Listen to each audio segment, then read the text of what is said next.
Dilanjutkan untuk pihak terkait. Dipersilahkan. Izin yang mulia, pemohon belum dapat salinan jawaban. Nanti segera diberikan. Oh iya, baik. Ya, ini juga kami sambil menyimak juga Pak Heru.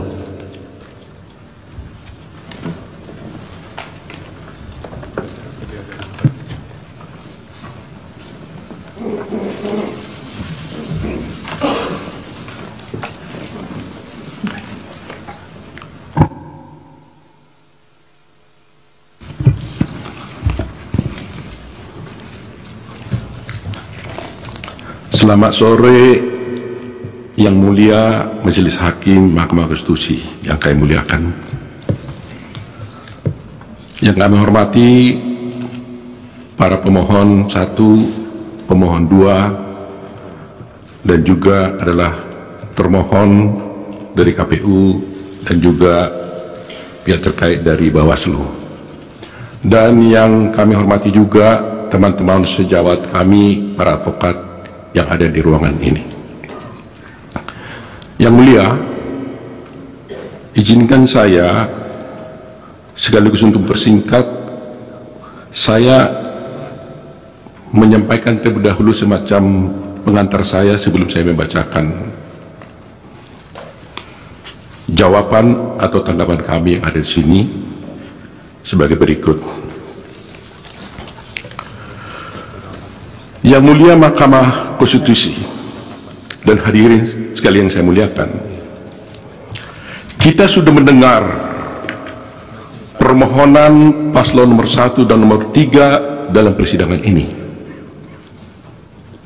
Apa yang disampaikan dalam permohonan tersebut, kita tahu penuh narasi-narasi dan asumsi-asumsi yang sedemikian rupa, yang terkesan untuk menggiring opini seakan-akan kekalahan dari para pemohon adalah karena adanya kecurangan pemilu.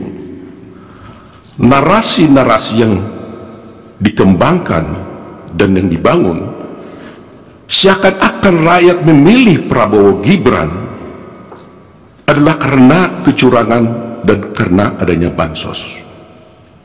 Terus terang, hal ini sangat menyakitkan dan melukai hati masyarakat Indonesia dan menafikan hak mayoritas rakyat Indonesia untuk menentukan pilihannya dengan bebas. Karena rakyat Indonesia memilih Prabowo Gibran sebagai presiden karena mereka mencintai dan menginginkan Prabowo Gibran sebagai presiden dan wakil presiden Republik Indonesia. Pilihan tersebut dilakukan oleh rakyat Indonesia berdasarkan hati nuraninya. Jadi kalau dituduhkan dan rakyat dituduh memilih karena adanya bansos, karena adanya kecurangan, itu melukai hati rakyat mayoritas Indonesia yang memilih Prabowo Gibran sebagai presiden dan wakil presiden yang mereka cintai. Yang kedua, pemilu kali ini adalah pemilu yang paling damai dan tentu paling baik, bukan paling buruk seperti yang disampaikan oleh para pemohon.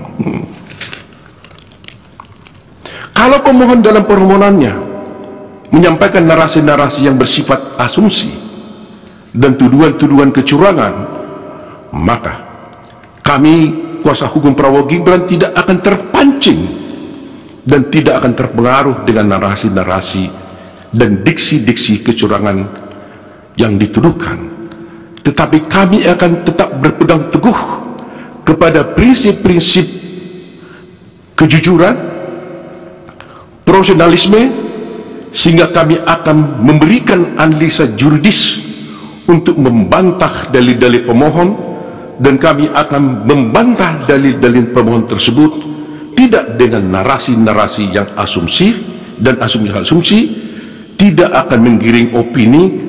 Kami akan sampaikan secara jelas dengan argumentasi hukum disertai dengan bukti-bukti yang ada. Ketiga, bahwa kita tahu perkara ini seharusnya tidak diajukan ke MK, melainkan ke Bawaslu, karena isi permohonan tidak sesuai dengan ketentuan Undang-Undang khususnya pasal 475 Undang-Undang Pemilu, sehingga dapatlah dikatakan permohonan pemohon tersebut adalah salah kamar. Demikian juga petitum pemohon juga tidak sesuai dengan hukum acara yang berlaku di Mahkamah Konstitusi, karena kita lihat petitum pemohon telah menyasar kemana-mana, sehingga terkesan permohonan tersebut, petitum tersebut seperti petitum sapu jagat, karena pihak-pihak yang tidak pihak pun di perkara ini telah dimintakan untuk diperintahkan oleh Mahkamah Konstitusi untuk dihukum atau diperintahkan untuk melakukan. Terakhir, kalau pemohon menuduh ada kecurangan atau pelanggaran pemilu, dan hal itu kami nyatakan tegas dalam persidangan ini, bahwa kami sebagai kuasa hukum Prabowo Gibran dan Prabowo Gibran menyatakan dengan tegas dan membantah hal itu tidak benar. Tetapi justru para pemohonlah, pihak pemohonlah yang melakukan kecurangan tersebut, dan kami akan buktikan di dalam persidangan ini nantinya. Demikian dengan terkait yang mulia. Untuk selanjutnya kami tidak mengulangi lagi dari awal pembacaan kami. Saya hanya menerangkan bahwa kami bertindak atas nama Prabowo Subianto dalam perkara ini, yaitu dalam di mana telah kami sampaikan terang pihak terkait dalam perkara nomor 1 PHPU Pres 22 Romawi / 24, dan kami lanjut langsung ke halaman 6. Yang mulia,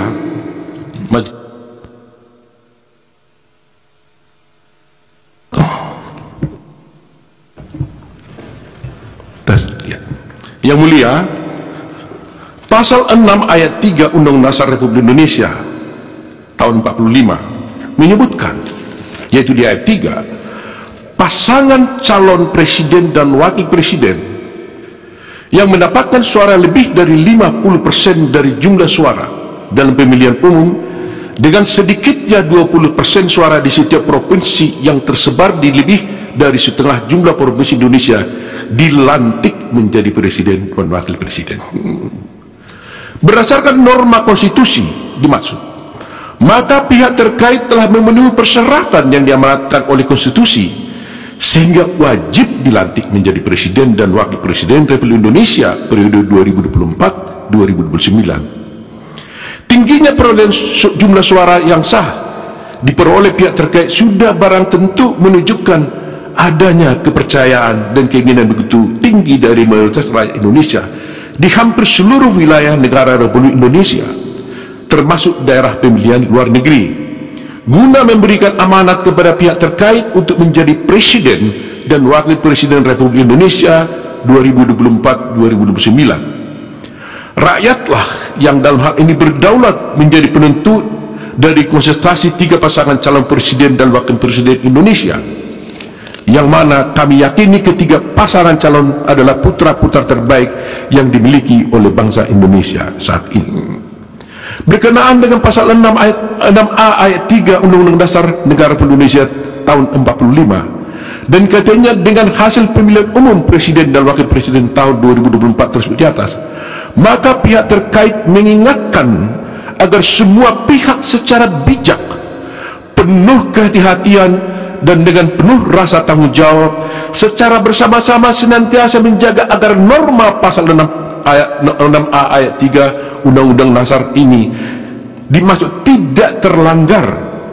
Jangan sampai setelah pemilihan umum diperoleh atas adanya ketidakpuasan dan kepentingan pihak-pihak tertentu terhadap hasil pemilihan umum presiden dan wakil presiden dimaksud, kemudian terus-menerus dilakukan upaya-upaya delegitimasi dan penegasan terhadap hasil pemilu itu dengan alasan-alasan yang tidak konstitusional dan tidak bersesuaian dengan peraturan undang-undang yang berlaku.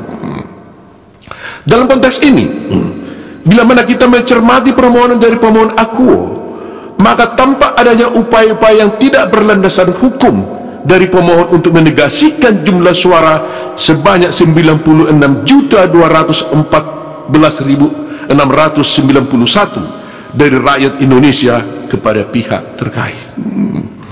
Hal ini atas alasan dalam permohonannya, pemohon berupaya agar Mahkamah Konstitusi kendati pun tidak menjadi kewenangannya untuk melakukan diskualifikasi kepada pihak terkait, bahkan tanpa pemohon menguraikan mengenai berapa sesungguhnya jumlah suara yang benar menurut pemohon, sehingga mempengaruhi keterpilihan pihak terkait untuk kemudian dilantik sebagai presiden sebagaimana ditentukan dalam pasal 6 ayat 3 Undang-Undang Dasar tersebut. Upaya penegasian oleh pemohon dimaksud merupakan suatu bentuk pengingkaran terhadap demokrasi yang sangat berpotensi melanggar norma pasal 6 Undang-Undang Dasar 45 atas alasan pasangan calon presiden dan wakil presiden sehingga dilantik menjadi presiden dan wakil presiden Republik Indonesia karena memperoleh jumlah suara sebanyak tersebut di atas dan menang di hampir seluruh wilayah Republik Indonesia, kemudian dipaksakan oleh pemohon tanpa disertai dengan basis data dan angka sehubungan dengan jumlah suara sah menurut dalil pemohon sebagaimana diatur oleh peraturan perundang-undangan. Bila mana kemudian didalilkan oleh pemohon bahwasanya diskualifikasi menjadi relevan karena isu pencalonan wakil presiden yakni Bapak Gibran Raka Buming Raka, tentulah dia tidak relevan. Atas alasan pencalonan Bapak Gibran Raka Buming Raka itu sendiri adalah didasarkan pada putusan Mahkamah Konstitusi nomor 90 garis miring PUU garis garing 21 garis 23, sehingga pemohon bukan lagi berhadapan dengan KPU atau termohon dan pihak terkait, tetapi dengan Mahkamah Konstitusi itu sendiri. Lebih-lebih pada kenyataannya, pemohon dan pasangan calon presiden dan wakil presiden juga ikut dalam konsentrasi pemilihan presiden dan wakil presiden bersama-sama dengan Bapak Gibran selaku calon wakil presiden nomor 3. Namun setelah ditetapkan kalah oleh KPU dengan 1 putaran, malah pemohon meminta kepada Mahkamah Konstitusi untuk mendiskualifikasi pihak terkait, ya atau tidak-tidaknya Bapak Gibran Raka Buming Raka. Ini suatu sikap inkonsistensi yang nyata dan sebenarnya dari pemohon.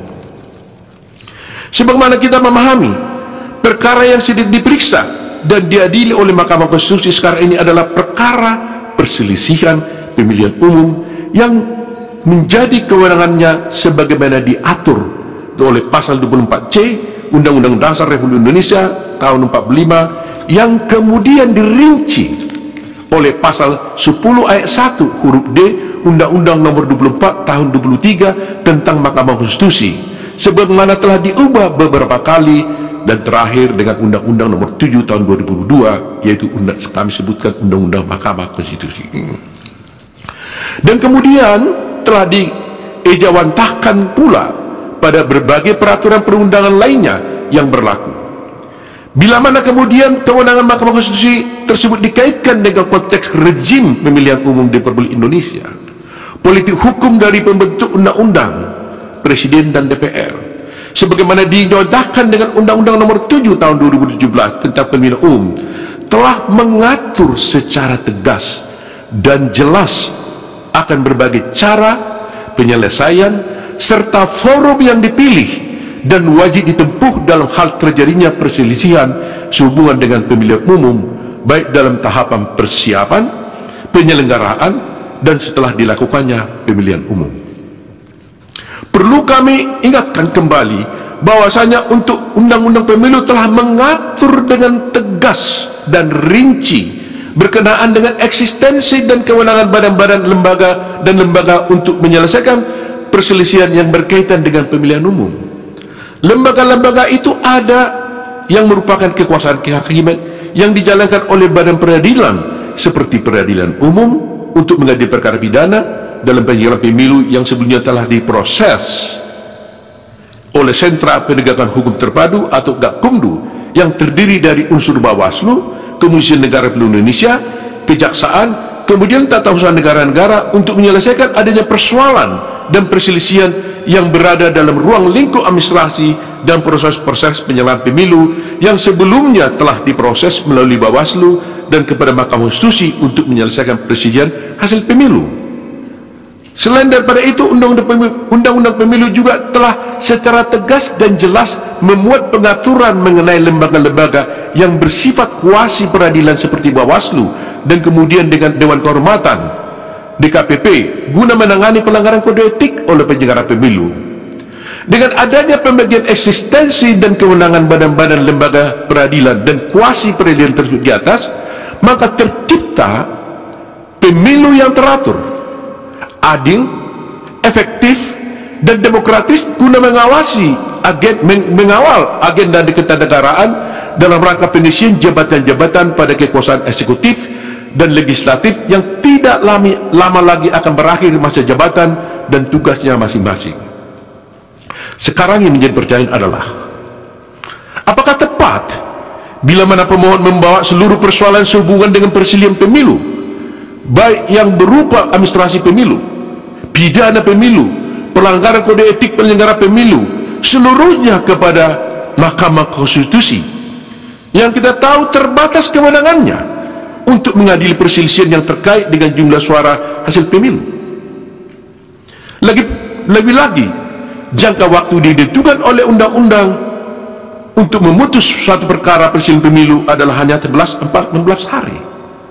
Asal dasar itu, hemat kami, permohonan akuo justru merupakan kemunduran dan suatu bentuk ketidakbijakan oleh pemohon yang berpotensi melanggar norma konstitusi dan peraturan perundangan yang berlaku, sekaligus mengabaikan adanya pengaturan penyelesaian perselisihan pemilu sebagai ditentukan oleh Undang-Undang Pemilu. Kalau semuanya perkara diajukan kepada pemilu, pertanyaan berikutnya adalah, apakah pemohon yang merasa telah terjadi berbagai kecurangan dan pelanggaran telah membawa permasalahan yang dihadapi pemohon sehubungan dengan kecurangan dan pelanggaran dalam proses pemilu kepada badan-badan peradilan sesuai kewenangannya terus di atas? Bila mana sudah, barang tentu badan-badan atau lembaga-lembaga itu telah atau sedang berproses atau bahkan telah memutuskan sesuatu kepada pihak yang terlibat dalam sengketa dimaksud, termasuk juga kepada pemohon. Bila mana ternyata pemohon justru tidak membawa permasalahan dimaksud kepada badan-badan peradilan, maka artinya pemohon sendiri telah mengabaikan hak-hak hukumnya dalam masing-masing persoalan dimaksud. Atas hal tersebut adalah tidak tepat bila mana kemudian pemohon membawa seluruh persoalan yang berkaitan dengan kecurangan, pelanggaran dalam proses pemilu yang menjadi kewenangan dari badan-badan lain kepada Mahkamah Konstitusi ini, yang kewenangannya terbatas pada hasil pemilu yang memengaruhi keterpilihan presiden dan wakil presiden guna diperiksa dan diadili Mahkamah Konstitusi hanya dalam waktu 14 hari. Padahal jauh sebelum hari ini, peraturan perundang-undangan telah memberikan kesempatan kepada pemohon untuk memprosesnya melalui badan-badan, lembaga-lembaga dimaksud di atas.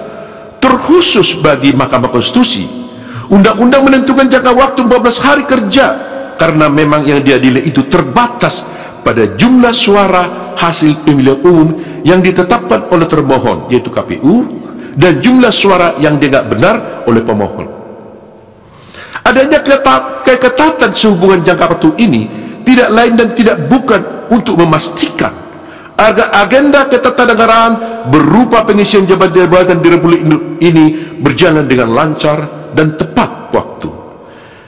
Bila mana rangkaian pemilu ini tidak berkesudahan, misalnya dengan permintaan diskualifikasi, pemilihan ulang, sangat berpotensi menimbulkan persoalan-persoalan lain yang mengarah kepada krisis ketatanegaraan di Republik Indonesia yang kita cintai ini.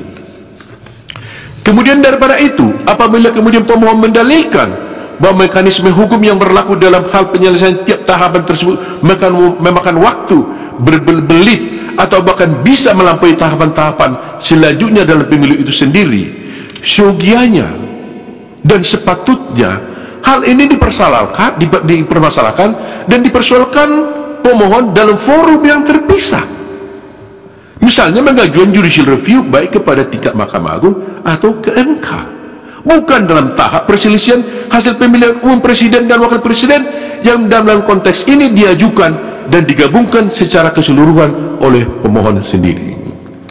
Hukum memberikan keleluasaan dan koridor yang sangat luas kepada seluruh rakyat Indonesia, tidak terkecuali ke pemohon, untuk mempersoalkan bila mana dianggap ada ketentuan Undang-Undang Nomor 7 Tahun 2017 dalam hal penyelesaian persoalan mengenai pemilu yang dianggap merugikan hak konstitusionalnya atau diperkirakan akan merugikan hak pemohon di kemudian hari.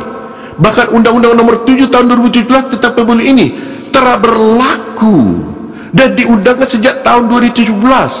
Lebih-lebih ketentuan ini telah digunakan, sekali lagi telah digunakan sebagai basis hukum penyelenggaraan pemilu tahun 2019. Artinya pemohon telah cukup memahami kondisi dan aturan serta kaidah yang termaktub dalam undang-undang tersebut, bukan kemudian setelah selesainya tahapan rekapitulasi suara dikalahkan, justru mempersoalkan aturan-aturan tersebut seakan-akan waktu tidak pernah berpihak kepada pemohon. Sebagaimana kita maklum, jabatan presiden dan wakil presiden Bapak Insinyur Haji Joko Widodo dan Bapak Profesor Dr. Kiai Haji Ma'ruf Amin berdasarkan konstitusi terbatas untuk jangka waktu 5 tahun dan akan berakhir tanggal 20 Oktober 2024. Pada waktu yang sama perlu dihindari adanya kekosongan barang sedetik pun. Maka presiden dan wakil presiden terpilih berdasarkan pemilu tahun 2004 harus dilantik sebagai presiden dan wakil presiden Indonesia. Namun demikian, bila mana perselisihan hasil pemilu kemudian tidak berkunjung berakhir sebagaimana yang dipaksakan oleh pemohon, maka bukan tidak mungkin agenda ketatanegaraan yang terpenting yang bagi bangsa dan negara Republik Indonesia ini akan terlewatkan atau tidak dapat terlaksana. Itulah yang menjadi esensi dari politik hukum dalam mengatur mengenai mekanisme dan jangka waktu penyelesaian perselisihan pemilu oleh masing-masing badan-badan lembaga tersebut di atas, semata-mata untuk memastikan agenda ketatanegaraan Republik Indonesia dapat berjalan secara tertib dan tepat waktu. Bila mana tahapan pemilu akuan diulang sebagaimana dikehendaki oleh pemohon, maka pemilu ulang yang demikian itu tidak pula ada landasan hukumnya, baik dalam Undang-Undang Dasar 45 maupun dalam Undang-Undang Pemilu. Hal-hal semacam ini sangat penting menjadi bahan perhatian kita bersama dalam membangun bangsa dan negara. Pihak terkait meyakini bahwasanya Yang Mulia Hakim Konstitusi sangat memahami hal-hal yang pihak terkait sampaikan tersebut. Kami pun meyakini bahwasanya Yang Mulia Konstitusi memiliki concern atau perhatian yang sama dengan kami. Putusan dari Yang Mulia Majelis Hakim Konstitusi nanti kami yakini akan memberikan suatu penyelesaian akhir sekaligus pencerahan dan edukasi yang teramat baik bagi seluruh rakyat Indonesia.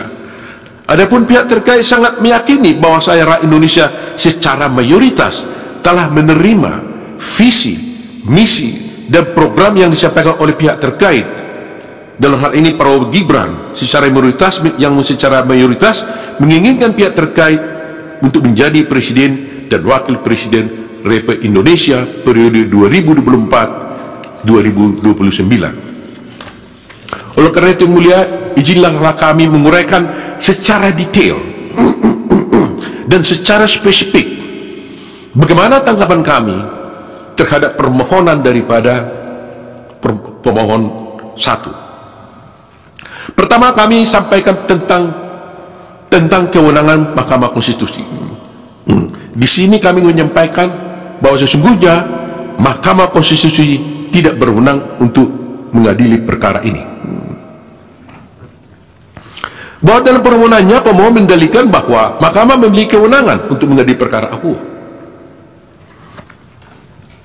Bahwa dalil pemohon tersebut adalah tidak benar dan tidak tepat. Justru sebaliknya, pihak terkait berpendapat bahwa Mahkamah tidak berwenang untuk mengadili perkara akuo yang akan kami uraikan dalam bentuk eksepsi sebagai berikut. Eksepsi absolut. Maksud kami eksepsi kompetensi absolut. Sejalan dengan prinsip negara hukum, maka negara berkewajiban untuk menyelenggarakan ketertiban hukum. dengan berdasarkan dan berpedoman pada hukum. Keunggulan mutlak the absolute predominance of the law harus diwujudkan. Keunggulan mutlak hukum didasarkan pada kedaulatan hukum. Kedaulatan hukum merupakan dasar fundamental konsep negara hukum. Dengan kata lain, konsep negara hukum berakar dari paham kedaulatan hukum yang pada hakikatnya berprinsip bahwa kekuasaan tertinggi di dalam suatu negara adalah berdasarkan atas hukum. Dikaitkan dengan permohonan pemohon, yakni pasangan calon presiden dan wakil presiden, ini kasus Anies Rashid Baswedan dan Muhaimin Iskandar, maka kedaulatan hukum menunjuk pada aturan perundang-undangan, yakni Undang-Undang Nomor 7 Tahun 2017 tentang penetapan yang terakhir diubah dengan Undang-Undang Nomor 7 dan tidak saya bacakan lagi. Ditinjau dari aksiologi hukum konstitusi sebagaimana dimasukkan dalam pasal 28D ayat 1 Undang-Undang Dasar 45 yang menyebutkan kepastian hukum yang adil, maka kepastian hukum dan keadilan merupakan satu kesatuan. Kepastian hukum yang menunjuk pada aspek prosedural harus dipatuhi dan ditaati. Kami ingin mengulangi perasa ini. Kepastian hukum yang menunjuk pada aspek prosedural harus dipatuhi dan ditaati. Menurut Idewa Gede Atmaja Undang-Undang Dasar 45 mengikuti aksiologi hukum aliran hukum alam atau kodrat dengan mengacu kepada nilai-nilai keadilan yang bersifat mendasar atau fundamental, dan aliran positivisme hukum dengan mengacu kepada nilai kepastian hukum yang menunjuk pada hukum formal, yaitu peraturan perundang-undangan. Dengan demikian, peraturan perundang-undangan baik secara formal maupun material harus mengandung kepastian dan keadilan. Pada keadilan prosedural diekspresikan dalam penerapan prosedur penyelesaian sengketa atau pengambilan suatu keputusan. Tolak ukurnya adalah ketaatan pada hukum acara. Saya ulangi lagi, ketaatan pada hukum acara. Pada keadilan hukum diekspresikan keadilan menurut undang-undang, dan keadilan ini berkenaan dengan penjatuhan terhadap peraturan perundangan yang dilanggar. Tolak ukur keadilan hukum adalah asas legalitas. Demikian juga pendapat dari Idewa Gede Atmaja dalam bukunya Filsafat Hukum, Dimensi Tematis dan Historis, Malang Setara Press, pada halaman sekian, tidak saya bacakan. Dalam perkara akuo, maka penerapan prosedur penyelesaiannya harus mengacu kepada ketaatan terhadap hukum acara. Salah satunya adalah perihal kompetensi sebagaimana diatur dalam Undang-Undang Pemilu. Disebutkan dalam Undang Pemilu, tepatnya dalam buku keempat yang mengatur tentang pelanggaran pemilu, sengketa proses pemilu dan persisian hasil pemilu bab 1 pelanggaran pemilu, pada bagian ke-1 tentang penanganan temuan dalam perorangan pelanggaran pemilu, pada bagian kedua menyangkut tentang pelanggaran kode etik penyelenggaraan pemilu, pada bagian ketiga menyangkut tentang pelanggaran administrasi pemilu. Pasal 460 ayat 1 pemilu menyebutkan pelanggaran administratif pemilu meliputi pelanggaran terhadap tata cara, prosedur atau mekanisme yang berkaitan dengan administrasi pelaksanaan pemilu dalam setiap tahapan penyelenggaraan pemilu. Kemudian dalam ayat 2 disebutkan pelanggaran administratif sebagai dimaksud ayat 1 tidak termasuk tindak pidana pemilu pelanggaran kode etik. Berdasarkan ketentuan pasal 40 ayat 1 tersebut, maka diketahui bahwa pelanggaran administratif pemilu meliputi pelanggaran terhadap tata cara, prosedur atau mekanisme yang berkaitan dengan administrasi pelaksanaan pemilu dalam setiap tahapan pemilu. Ketentuan ini membedakan sifat-sifat pelanggaran, yaitu pelanggaran mengenai tata cara, mengenai prosedur, serta mengenai mekanisme, dan yang menjadi objek pelanggaran yaitu administrasi pelaksanaan pemilu. Pelanggaran administratif pemilu terdiri dari 3 jenis pelanggaran, yaitu pelanggaran terhadap tata cara administrasi pelaksanaan pemilu, pelanggaran terhadap proses administrasi pelaksanaan pemilu, dan pelanggaran terhadap mekanisme administrasi pelaksanaan pemilu. Telah ditentukan bahwa tentang penyelesaian pelanggaran administratif pemilu, sekali lagi, telah ditentukan bahwa tentang penyelesaian pelanggaran administratif pemilu adalah menjadi kewenangan Bawaslu secara tegas dan jelas dapat dilihat dalam ketentuan pasal 461 Undang-Undang ayat 1 Undang-Undang Pemilu yang menyebutkan Bawaslu provinsi, Bawaslu kabupaten dan kota menerima, memeriksa, mengkaji dan memutus pelanggaran administratif pemilu. Menyangka putusan Bawaslu tentang penyelesaian pelanggaran administratif pemilu telah pula ditentukan secara limitatif sebagaimana ditentukan pasal 61 ayat 6 Undang-Undang Pemilu yang menyebutkan bahwa putusan Bawaslu provinsi, Bawaslu kabupaten kota untuk penyelesaian pelanggaran administratif pemilu berupa perbaikan administrasi tata cara dan selanjutnya teguran tertulis, tidak diikutkan dalam tahapan tertentu dalam pelanggaran pemilu, sanksi administratif lainnya sesuai dengan ketentuan dalam undang-undang ini. Dalam kaitannya dengan pelanggaran administratif pemilu yang terjadi secara terstruktur, sistematis dan masif, sekali lagi, dalam kaitannya dengan pelanggaran administratif pemilu yang terjadi secara terstruktur, sistematis dan masif, telah diatur secara rinci pada pasal 463, pasal 463 Undang Pemilu sebagai berikut. Dianggap dibacakan itu. Tunggu dibacakan. Mengacu pada ketentuan pasal 463 Pemilu, maka kewenangan tentang penyelesaian pelanggaran administratif pemilu yang terjadi secara terstruktur, sistematis dan masif adalah mutlak menjadi kewenangan Bawaslu. Di sini terlihat adanya kompetensi absolut penyelesaian perkara administratif pemilu yang terjadi secara struktur, sistematis dan masif hanya oleh Bawaslu.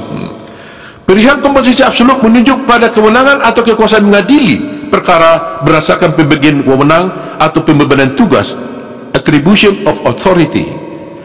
Menyangkut tentang pelanggaran administratif pemilu yang terjadi secara struktur sistematis, penjelasan 286 ayat 3 Pemilu menyatakan, kami tidak bacakan, tindakan pelanggaran secara terstruktur dan masif adalah perbuatan melawan hukum yang sungguh-sungguh terjadi Recht in actu. Di sini selalu ada keterhubungan antara tindakan terstruktur dengan sistematis di satu sisi. Di sisi lain terjalin hubungan kausalitas antara tindakan terstruktur dan sistematis dengan terjadinya akibat yang bersifat tersebut, yang bersifat masif tersebut. Keberlakuan secara masif adalah sebagai akibat atau resultan dari terstruktur dan sistematisnya pelanggaran administrasi pemilu.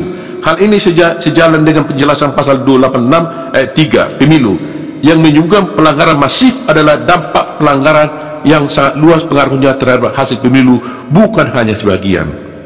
Putusan terhadap pelanggaran administrasi pemilu yang terjadi secara terstruktur, sistematis dan masif ditindaklanjuti oleh keputusan KPU. Dapat berupa sanksi administratif, pembatalan calon anggota DPR, DPRD, dan calon para presiden dan wakil presiden. Dengan demikian, putusan Bawaslu tentang pelanggaran administratif pemilu yang terjadi terstruktur, sistematis dan masif harus ada terlebih dahulu, dan harus pula ada keputusan KPU tentang sanksi administratif berupa pembatalan terhadap calon anggota DPR, DPD, DPRD provinsi, DPRD kabupaten, kota dan pasangan calon presiden dan wakil presiden. Pada perkara aqua yang dimohonkan oleh pemohon, terlihat pemohon memasukkan permasalahan yang bukan menjadi ranah kewenangan Mahkamah Konstitusi. Hal ini dapat dilihat dalam pokok permohonan sebagaimana tertuang dalam huruf B yang didalilkan oleh pemohon sebagai berikut. Kami bacakan, di mana kesemuanya hal tersebut di atas adalah bukan ranah kewenangan Mahkamah Konstitusi. Perlu disampaikan di sini bahwa perihal perselisihan hasil pemilu telah diatur secara tegas dalam bab 3 perselisihan hasil pemilu. Pasal 473 Undang-Undang Pemilu pasal 473 ayat 3 Undang Pemilu menyatakan perselisihan penetapan perolehan suara hasil pemilu presiden dan wakil presiden secara nasional meliputi perselisihan penetapan perolehan suara yang dapat mempengaruhi penetapan hasil pemilu presiden dan wakil presiden. Pasal 475 ayat 1 dan 2 tidak dibacakan. Frasa hanya, sekali lagi, frasa hanya terhadap hasil penghitungan suara bermakna pembatasan dan bersifat tetap. Tidak ada peluang untuk memperluas kewenangan Mahkamah Konstitusi, termasuk selain dari perhitungan suara. Secara argumentum a contrario, maka selain perhitungan suara adalah bukan menjadi kewenangan Mahkamah Konstitusi. Menjadi jelas bahwa kewenangan Mahkamah Konstitusi hanya terhadap hasil perhitungan suara dengan pendekatan kuantitatif. Mahkamah Konstitusi tidak berwenang mengadili pelanggaran administratif secara struktur, sistematis dan masif yang notabene pendekatannya adalah kualitatif, sesuai dengan sifatnya. Pendekatan kualitatif dan kuantitatif adalah dua hal yang berbeda. Dalam kaitannya dengan perkara akuo, pihak pemohon telah mempersamakan antara pelanggaran secara terstruktur, sistematis dan masif dengan hasil perhitungan suara kuantitatif. Perlu disampaikan bahwa keadilan tidak absolut tentang adanya persamaan dan penyeragaman atas suatu hak. Dengan kata lain, keadilan juga menunjuk pada ketidaksamaan hak. Terwujudnya suatu keadilan apabila beberapa orang diperlakukan sama dan beberapa orang tidak diperlakukan sama. Demikian itu menunjuk pada mempersamakan hal yang sama dan membedakan hal yang tidak sama. Pada praktiknya, keadilan memang didasarkan pada kesemerataan, namun juga didasarkan atas kebutuhan atau kualifikasi. Implementasi keadilan yang didasarkan pada kebutuhan atau kualifikasi tentu tidak dapat disamaratakan. Dengan kata lain, keadilan sangat ditentukan oleh tujuannya. Kondisi demikian menunjukkan bahwa keadilan menunjuk pada suatu kondisi tertentu. Profesor Bagirmanan juga menyampaikan ungkapan yang sedemikian populer, menyamakan sesuatu yang tidak sama tidak adilnya dengan membedakan yang sama. Melakukan pembedaan dalam suatu keadaan atau peristiwa tertentu justru merupakan cara mewujudkan keadilan atau mewujudkan suatu manfaat. Mengenai hak persamaan di hadapan hukum, selain kemungkinan pembatasan, juga harus dimungkinkan pengaturan dan penerapan yang berbeda. Demikian pendapat Bagirmanan. Demikian juga Marzuki mengatakan ketidakadilan bukan hanya membedakan dua hal yang sama, tetapi juga menyamakan dua hal yang berbeda. Hal ini terdapat dalam putusan Mahkamah Konstitusi nomor 1 PUU garing 10 garing 2012 halaman 84. Pak Utuh, berkaitan dengan yang eksepsi, kemudian tingkat waktu pengajuan dan kedudukan umum, apa bisa dilewatkan dan dibacakan, bisa langsung ke pokok permohonan? Atau masih tetap mau dibacakan? Sedikit saja mungkin yang mulia. Ya, nanti langsung ke habis itu langsung nanti kepada langsung ke 36 bisa dalam pokok permohonan, dalam pokok perkara tentang kedudukan hukum, tentang penetapan perolehan hasil suara. Ada lagi satu eksepsi formilnya mungkin. Silakan. Ya. Kalau begitu kami langsung saja kepada eksepsi yang saya simpulkan dulu dengan eksepsi absolut yang mulia.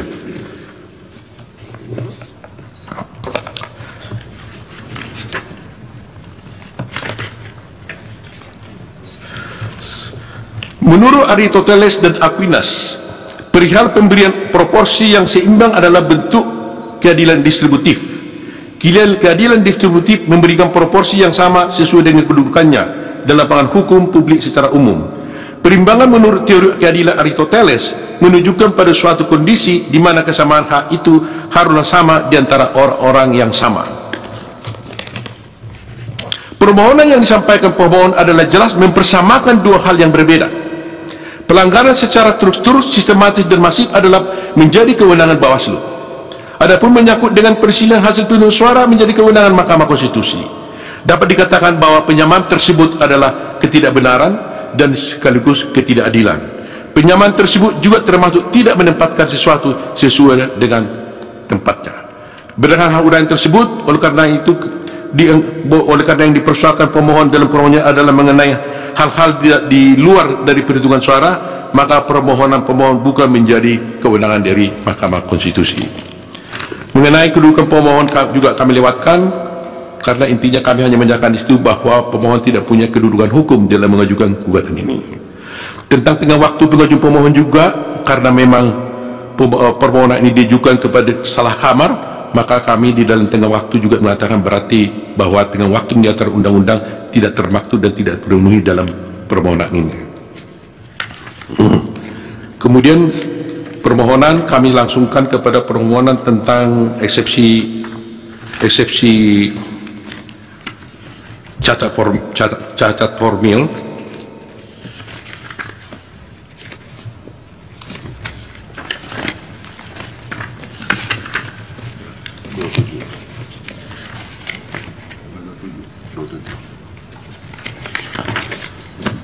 Baik.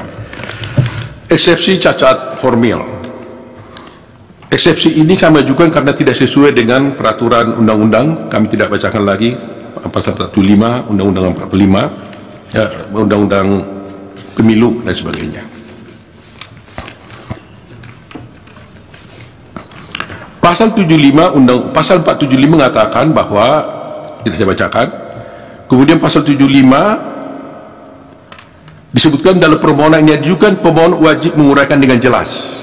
Jadi di sini ada aturan yang sudah baku di dalam pasal 75 Undang-Undang Mahkamah Konstitusi bahwa dalam permohonan yang diajukan pemohon wajib menguraikan dengan jelas tentang kesalahan hasil perhitungan suara yang diumumkan oleh pemilihan umum dan hasil perhitungan yang benar menurut pemohon. Permintaan untuk membatalkan hasil perhitungan suara yang diumumkan oleh komisi pemohon dan menetapkan hasil perhitungan suara yang benar menurut pemohon. Dalam hal ini ternyata pemohon tidak pernah mengajukan dalam permohonannya mana yang benar menurut pemohon penjara perhitungannya dan mana yang salah menurut pemohon terhadap perhitungan dari KPU itu. Kemudian di dalam PMK Mahkamah Konstitusi secara tegas limitatif juga diatur bahwa di dalam PMK tersebut, di dalam pasal 7, pasal 8 butir 6B